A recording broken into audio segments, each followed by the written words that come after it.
Thanks so much for tuning in to My Time, My Life with Trinette Faint.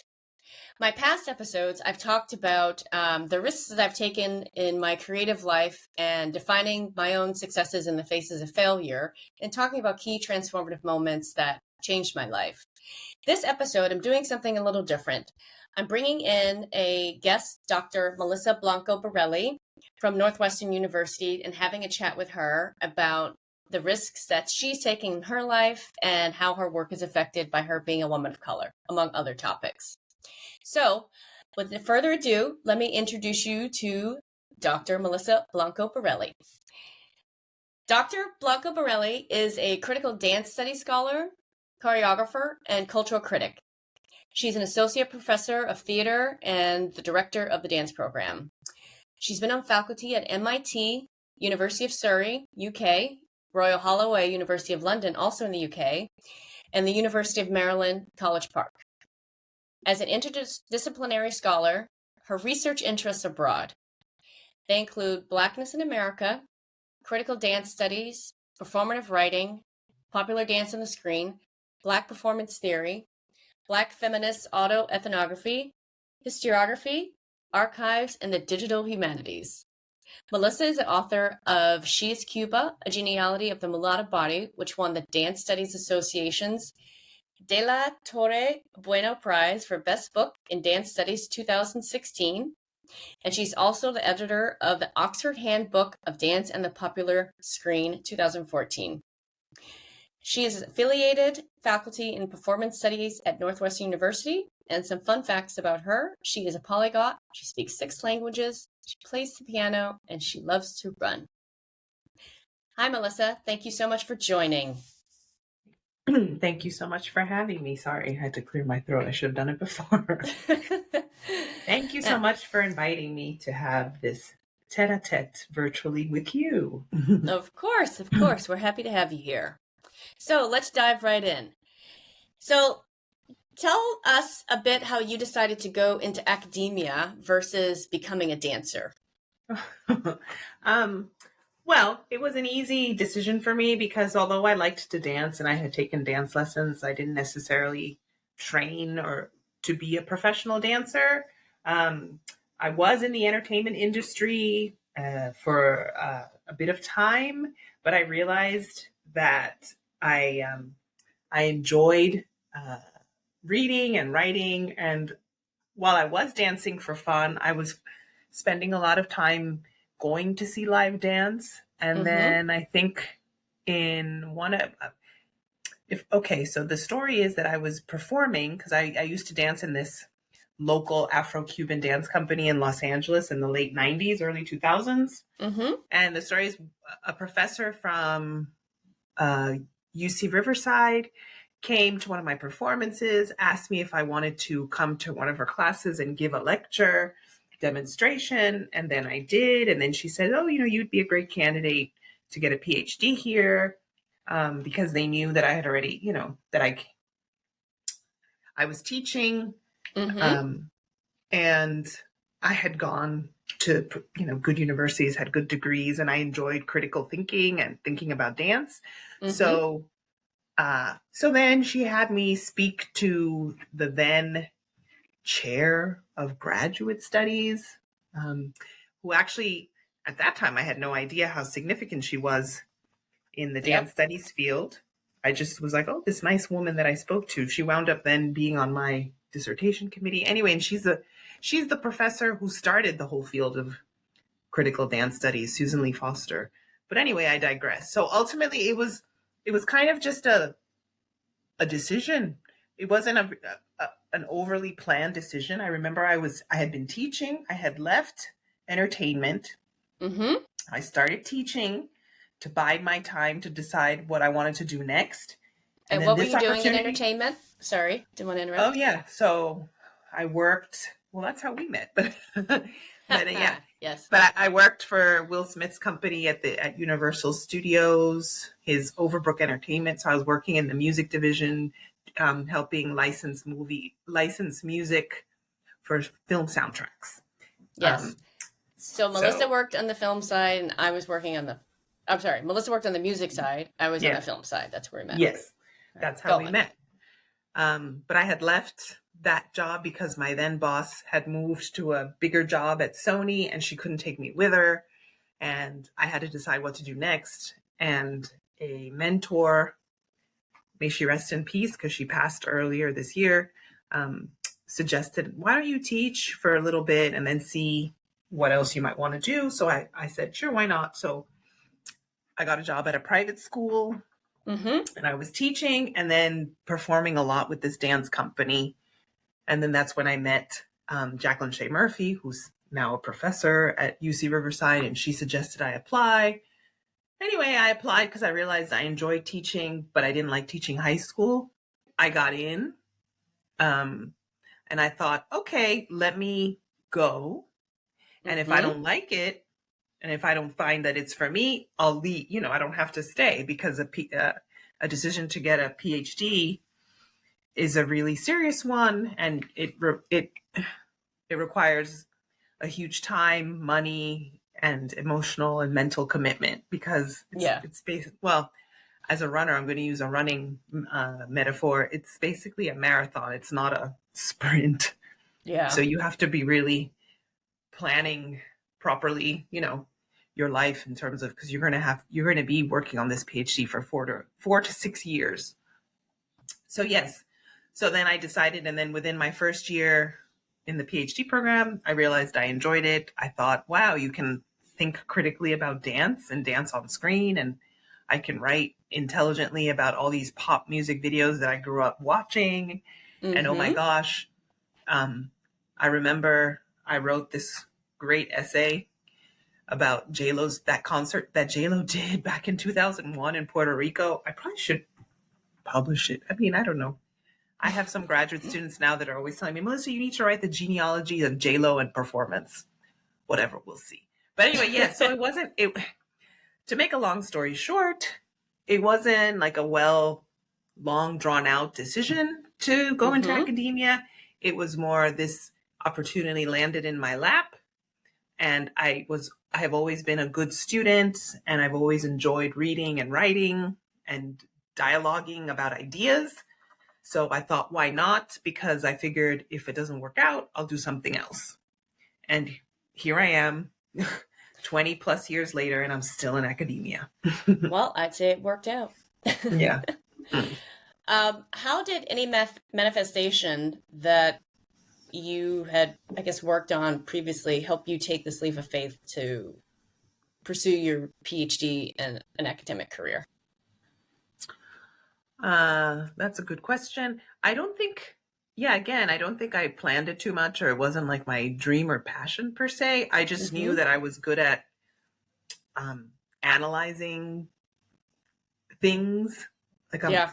yeah, I mean, I'm a cultural critic. So I knew that I was good at that. I knew that I had an eye for dance analysis, for just semiotic analysis of representation.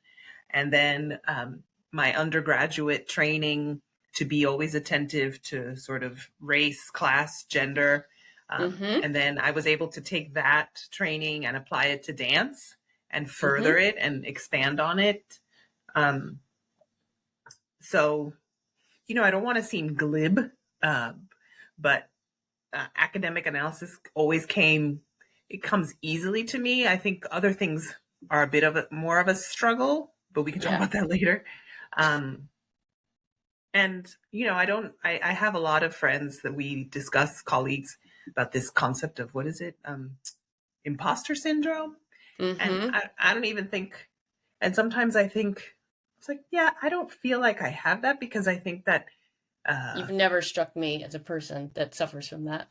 oh, yeah, because I figure there's space within the title of a profession for the person to be a variety of things. Like there's no cookie cutter way to be an academic, the way there's no cookie cutter way to be, I don't know, a doctor. Or I don't know. So, and especially within the field of arts, Mm-hmm. arts and humanities, which is my field, I think there's a lot of possibility available in how you address and speak about your interests that I don't think there's a need to feel like, oh, I'm not in this space. So Yeah, I don't know if yeah. I had a vision for this profession, but once I landed and I landed in it, and then, I went through all the subsequent hoops that you have to jump through in academia, right? First the dissertation, then you have to defend it, then you get your PhD, then you have to get your first job, then you have to start publishing, then you have to publish your book, then you get promoted, then once you're promoted, then you start doing more service, and then you start being more. So all the hoops each hoop I've had to jump through, Mm-hmm. I guess I've done it. So I, I think now I'm starting to think a little bit more on what I want to manifest. Ah, Because in the past, it's been more like, well, I just need to tick this box.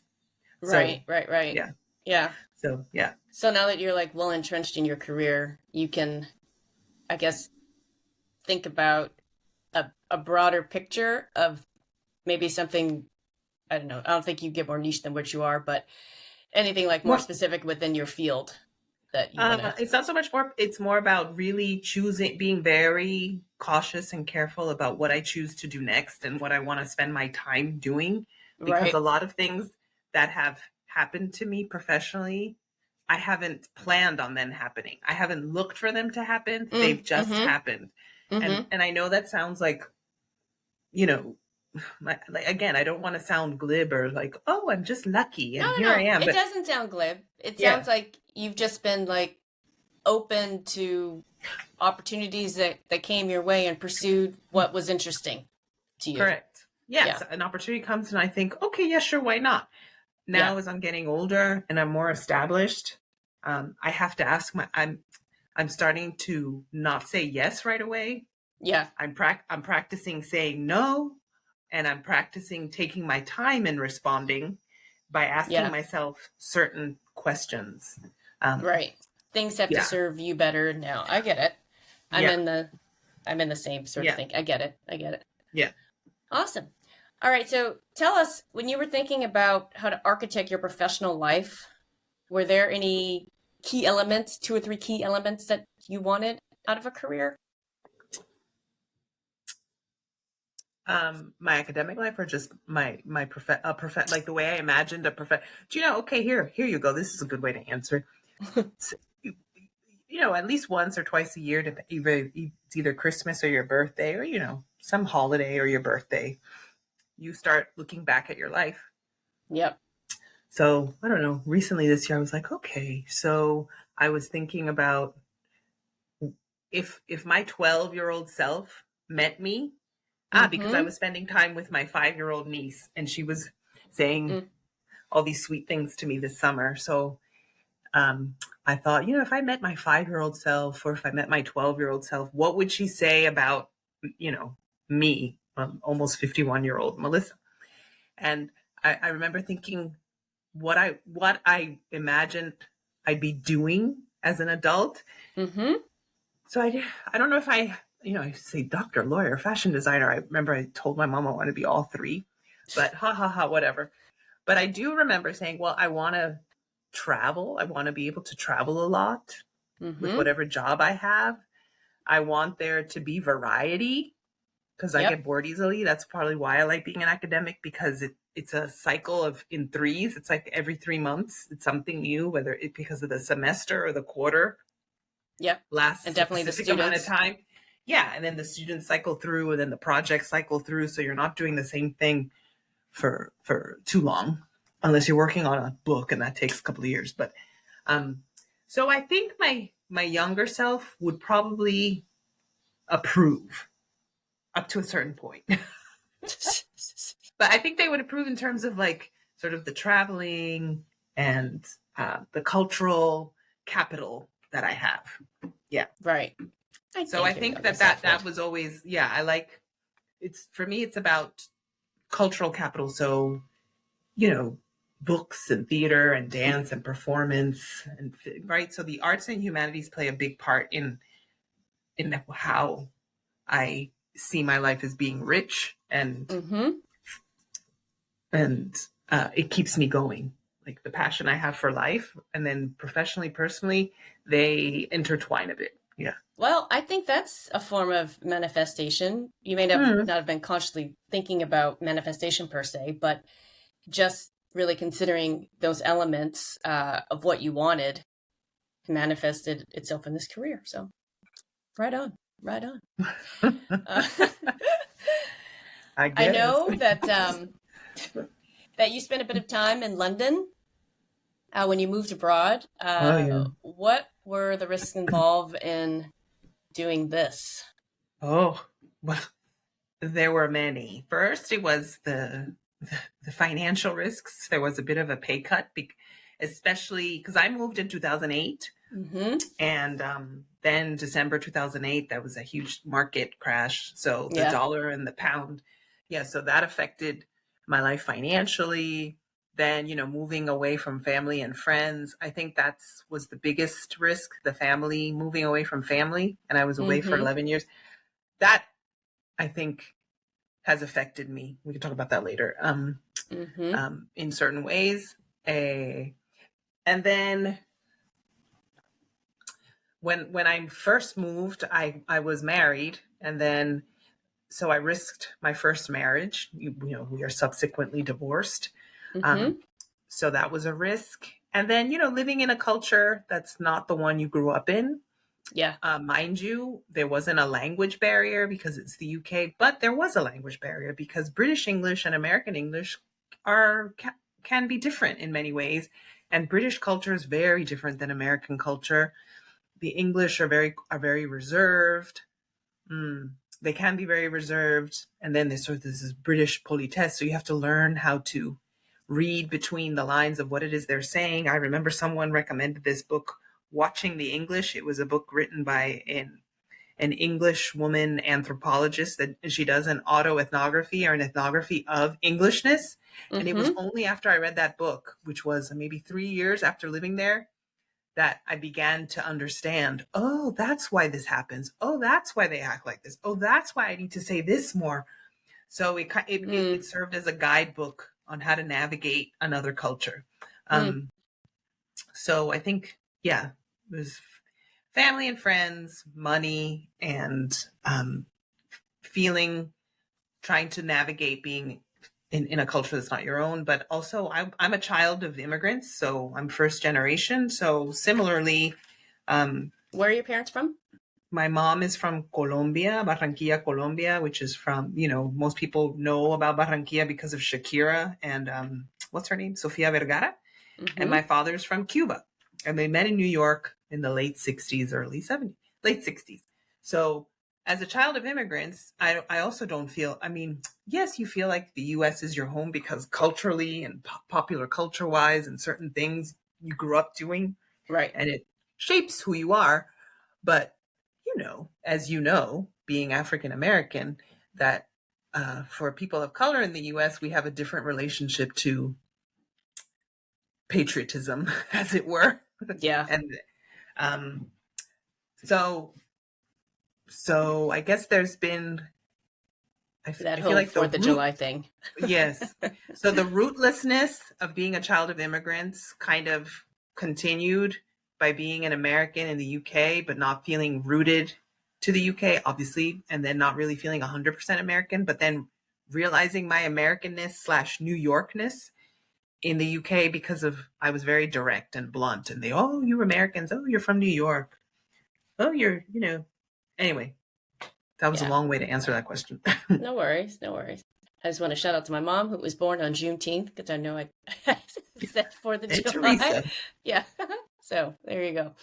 Okay. Speaking of women of color, um, what is the bigger challenge for you in your work? Is it being heard or actually making things happen? And do taking risks play into any of this at all? Well, that's a good question. As a woman of color, I think it Mm-hmm. depends on the room. And I don't mean an actual room, I also mean metaphorical room. The Exactly. room that you're in, it depends on It's a how digital you space move these days between, too. right? It's true, how Yeah. you move between being heard and making things happen. I've been fortunate enough to have leadership positions, and my style of leadership is very non-hierarchical. I don't like to just delegate. I believe that the people that I'm quote unquote a leader to are my colleagues. Mm-hmm. Remember, I was the president of the Dance Studies Association. Okay, so I was quote unquote the leader, but everyone else in the room was like me in that we all had PhDs, we all have teach, so I said, well, we're all qualified to do the same thing. I'm not here to tell these people what to do. So I believe in Right. sort of community, collegial forms of decision making. So I think that's how I navigate that space. And I'm sure leading in a flat manner like that, it is more effective in getting things done than, I'm the boss here and that Do sort of what I thing. say. Yeah. And Yeah. also, I can't believe that people still lead that way anyway. Like, Mm. how is that effective leadership anyway? Yeah. No comment. Uh, Well, cool. I mean, at some point as a leader, you do have to make like the quote unquote executive decision.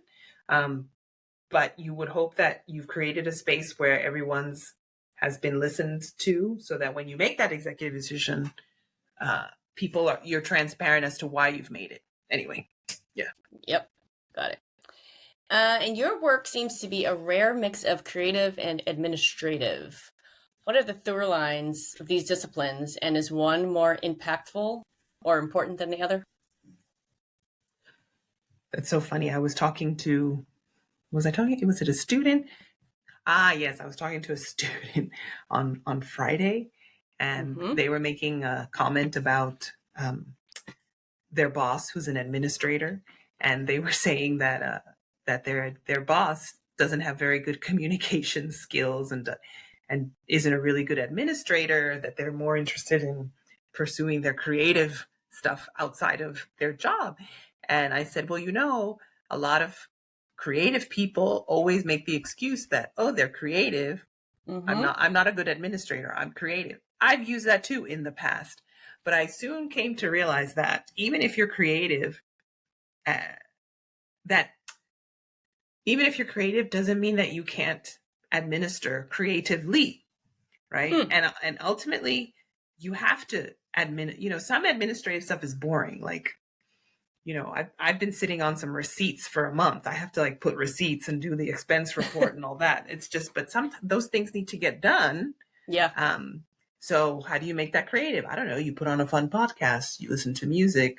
I think that you can't escape from administrative work as a creative, especially when you're starting out. I mean, obviously, as a more seasoned professor, I can have graduate students or teaching assistant stuff to help me with a little bit more of the boring administrative stuff so I can be left to do the more creative teaching, organizing, curating, planning. Mm-hmm.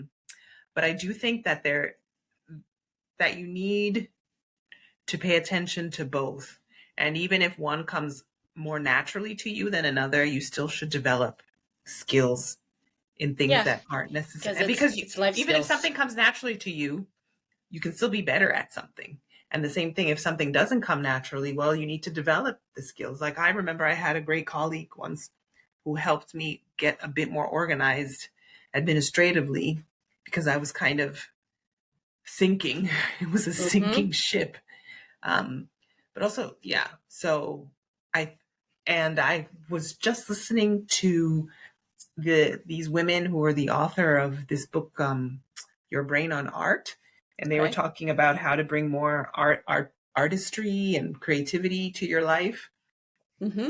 and they were speaking about sort of Buddhist spirituality and indigenous um, ways of being in the world. And I remember they said, well, if you treat everything you do as a ritual, there's already kind of creativity in it, Hmm. right? So even making a bed can be creative because it's a type of ritual. And one thing that stuck to me is like there's a certain number of indigenous languages that actually don't have the word art in Really? the language because for their ways of doing and living and knowing, everything is an art form. Tending to the plants is an art form. Fishing is an art form. Speaking with your family, right? So they don't need the word art because everything already involves being artistic. So that stuck to me yesterday. Wow. So now that you're asking that question, I wanted to share that little story. All right. So I'm gonna yeah, have this to is get also a that plug book. for that book, Your Brain on Art. I will have to get it. Speaking of writing and books, you yourself have written and edited a number of academic books and have written op-ed pieces. Have you taken any particular risks in how you form the narratives? And have there been any inflammatory responses to your work? And if so, how'd you deal with that? Oh, I can share an anecdote. Please Yes. do So so. yes, I can. So one, I actually enjoy writing, but it takes me a long time. I struggle with finding the time to write. Well, as a busy academic, and I'm actually in the process of writing my second authored monograph so I can become full professor. Right on. So my writing style, so I don't, okay, so I always have a lot of graduate students that tell me, I don't want to write dry academic books. I don't want to write academically. I don't know how to write academic.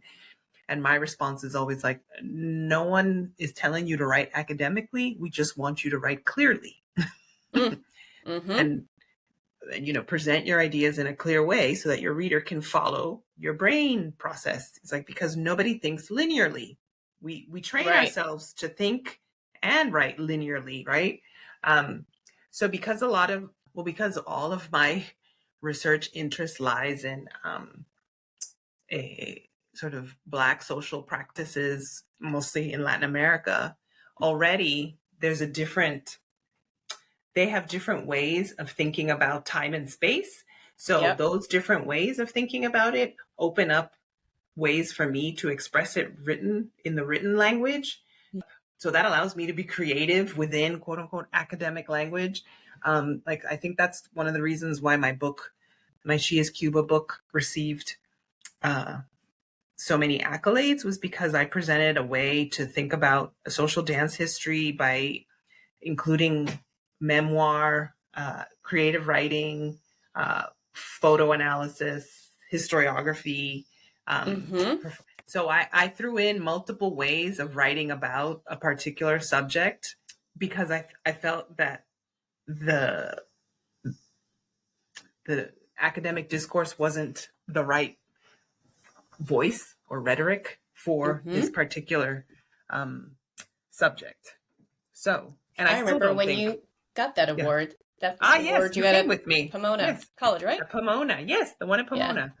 Um, so I'm in a lot of my creative praxis in terms of writing is informed now, in hindsight, is informed by Black women authors. Mm-hmm. I've been reading fiction, poetry, mostly by women of color, and that informs how I think and see the world. And then Mm-hmm. that then informs how I'm analyzing the work that I'm engaged in researching. Right. So right now, um, I was just on a writing retreat, a Zoom meeting that I meet with like 4 other professor friends, and we're all writing books for different Yep. things. And I was telling them, oh, there's this relationship between these communities in Colombia and the river, and I know I'm going to have to write about this dance, and it's metaphorical dance between Mm-hmm. them and the river, and it needs. So already I'm thinking, okay, how do I manifest that creatively Mm-hmm. in my Yep. writing? So there you go.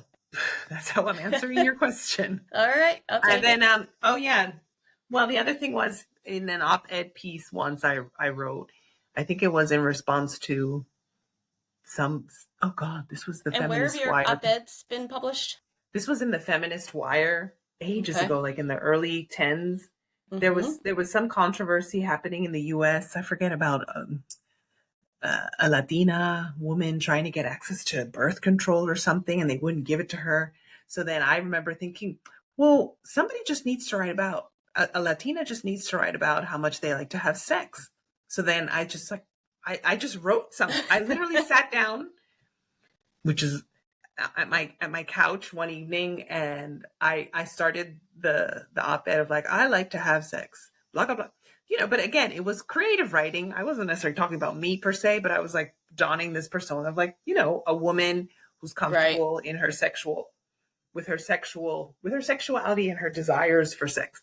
Yep. And then I linked it to that the discourse happening. And I remember getting tweets back from people. And then I wrote another one about citizenship. So yeah, people started.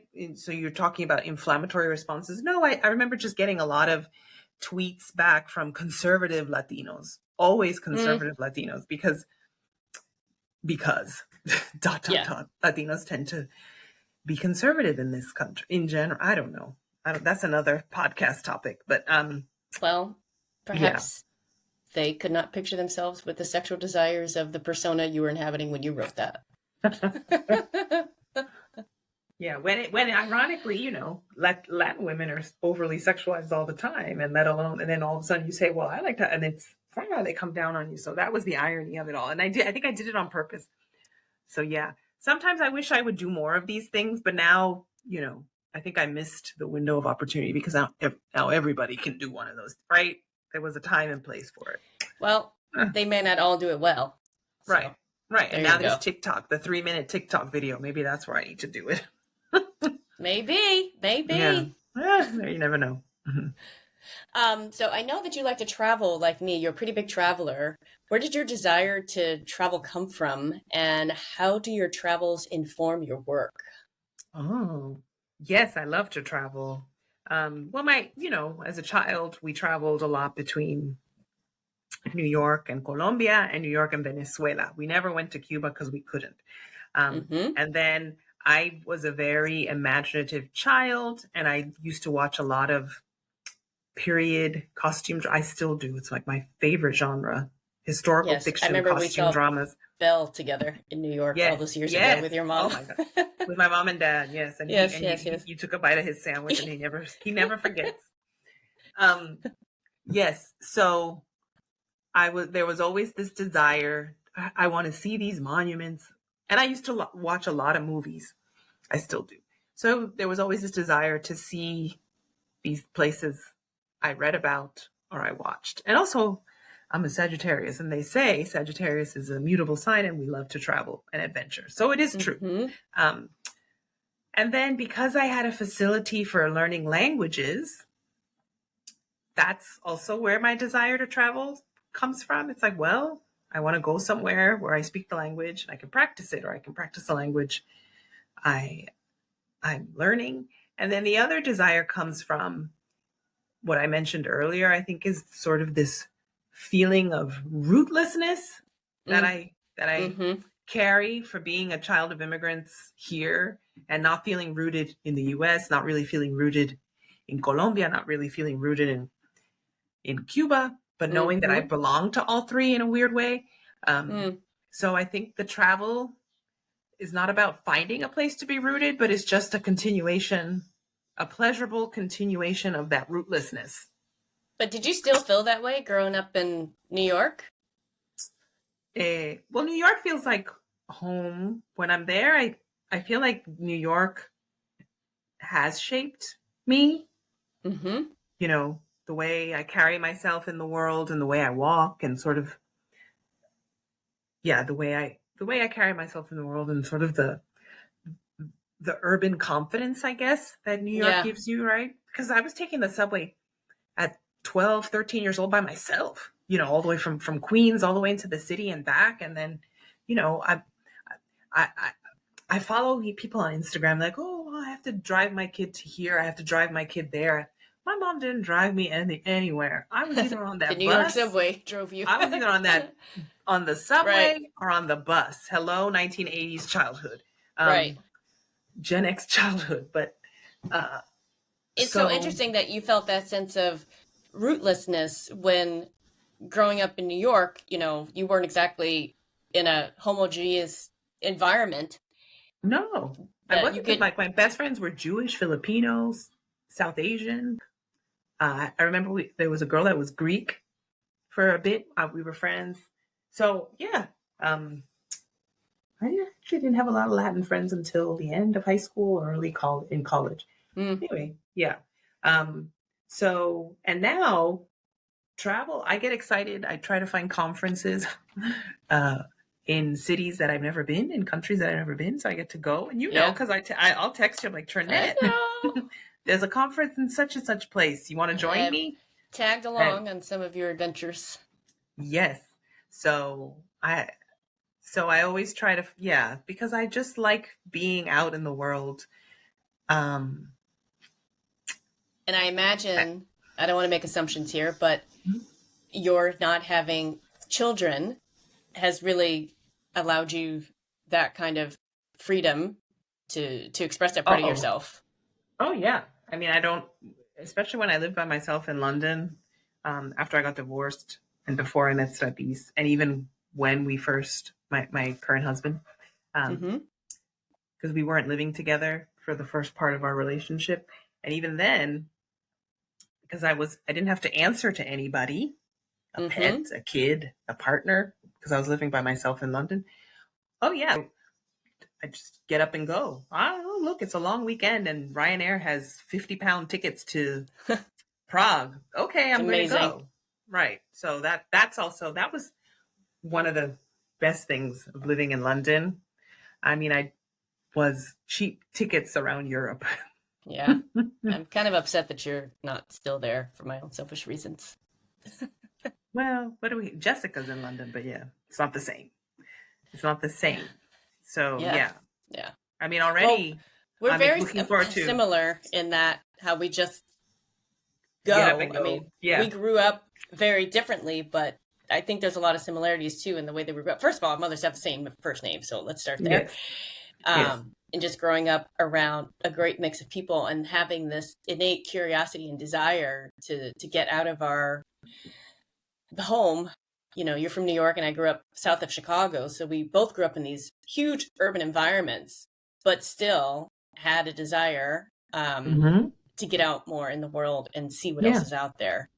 Yeah. Yeah. Just curiosity. Like I know some people new places and new people and new environment create anxiety for them, but for me, I'm like, bring on the new. I mean, I may not be the most talkative, energetic person right away, but I'm always happy to be in a new environment, new something, Yeah. because And for the it's folks stimulating. listening who don't know who Jessica is, that Melissa mentioned, Jessica is another friend who lives in London. She is Oh also yeah, a Latina.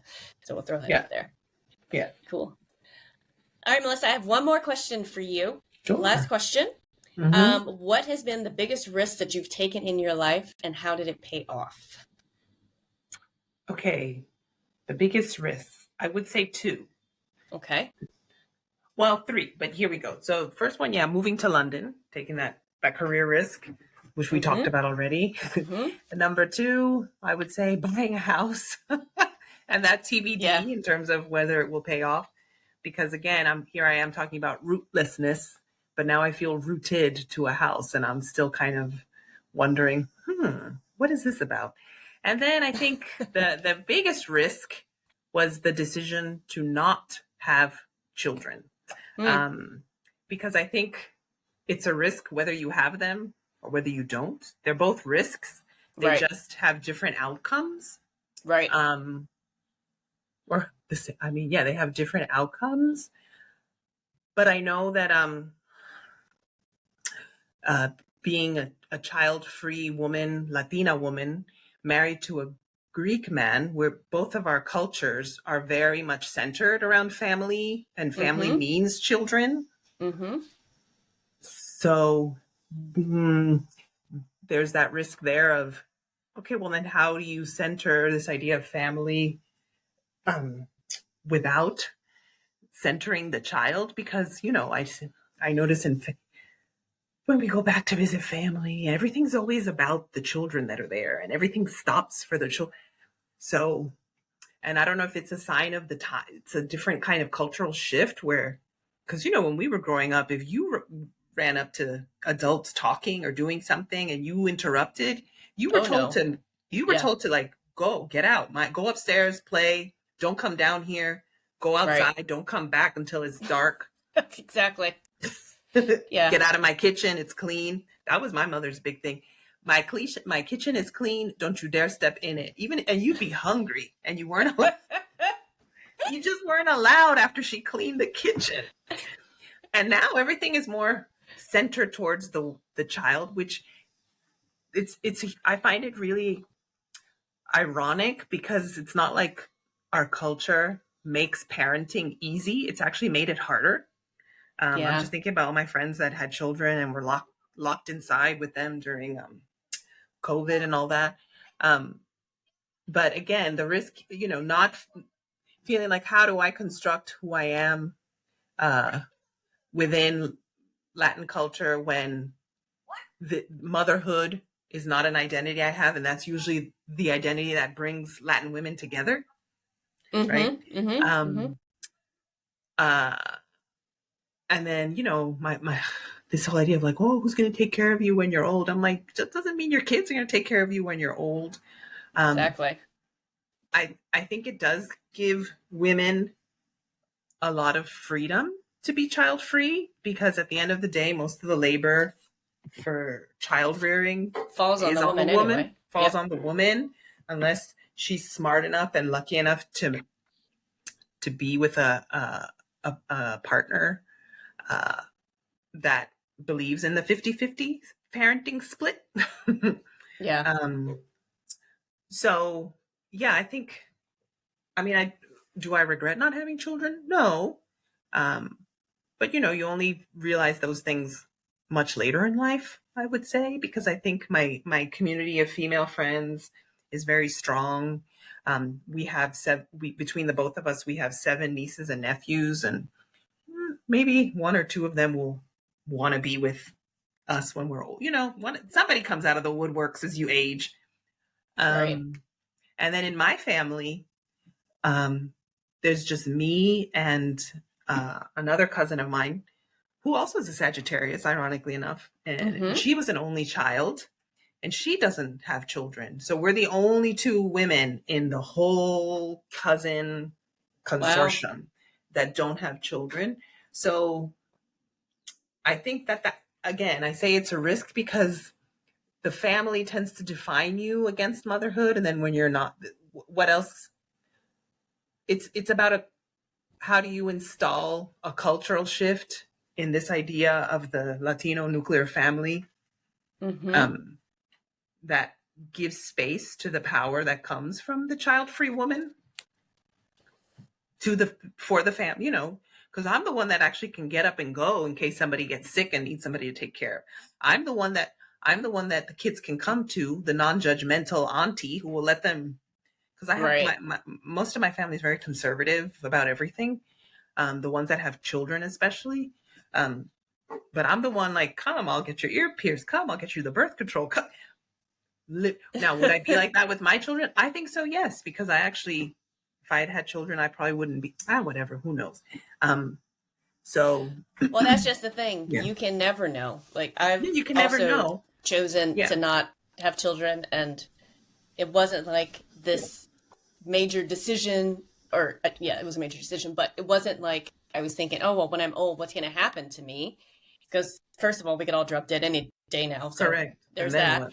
But for me, it was always like, well, if I can't say 100% yes that I want to have them, then the answer is no, because it's just too much of a responsibility. And it wasn't, that sort of risk is not one that I was going to take. Like, I could risk all I want running around the world doing crazy things and living a crazy life, but Yeah, but it's not not going to risking risk. bringing, yeah, Exactly.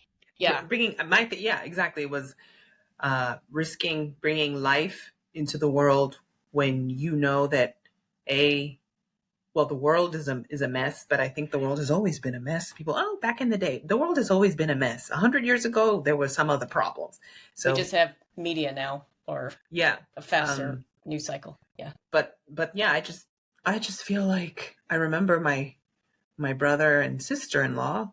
They have children, and when I was making the final decision, and I was speaking to my partner, and I was already perimenopausal when we Mm-hmm. met. So I would, if I had been desperate to have children, Mm-hmm. I would have probably had to have a lot of help, like um, injections and all this stuff. Mm-hmm. Mm. So that was another consideration. But then, uh, I know a lot of women that go through that because they really want to be mothers. So I Right. was a little bit indifferent. And then I remember thinking about my brother and his wife and thinking, if I had the setup, then the decision would be, I would come to a different decision. And by setup, I mean, again, realizing that at the end of the day, it's a lot more work still for the woman, even if you have a 50-50 partner. Um, and here I'm talking about a hetero relationship, because Mm-hmm. in gay relationships, they still need to split who's the more domestic one and whatever.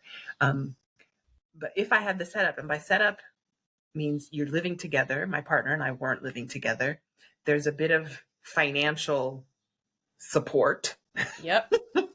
and there's family around. I had Yeah. none of that. I had none of that. I didn't Yep. have family around. I didn't have the financial, even though my mother was throwing money at me. Oh, just have a baby. I'll give you money. Um, I'll pay for you. I'll pay for everything. And great. I have a friend whose mom, because she's a single mom, and her mom pays for all her daughter's clothes and all that. And yeah, family steps up eventually. But yeah, I didn't have the setup. So I was like, look, if I don't have the setup, this doesn't seem like a good decision. And I've been known to make lots of fly by the seat of my pants decisions. Yeah. So I thought, okay, maybe I should just make that decision the way I've made my other life decisions, by flying in the seat of my pants. But because it's bringing life into the world, I was like, no, I'm not. Right. The child doesn't deserve a fly by the seat of my pants decision.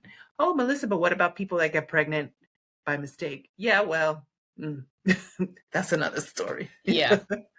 I mean, I that's don't think, yeah, I basically don't. what happened with my mom. Yeah. Just say that. Yeah. But to your point about family, she was living in Joliet, and my entire family was there to help her, support her with me and stuff. And it was at a time where my mom didn't have the choices that I had Right. to run around and get That's in the true. world and stuff, and to Yeah. go to Yeah. It was college and before do Roe all v. these Wade. things.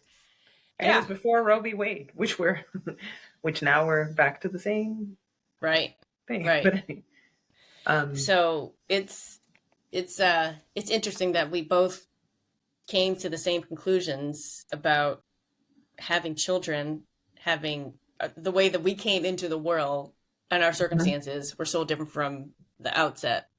yeah, But like I think I was kind of like I was unplanned, but all right, whatever. That's different. Yeah, most I was unplanned, but so be it.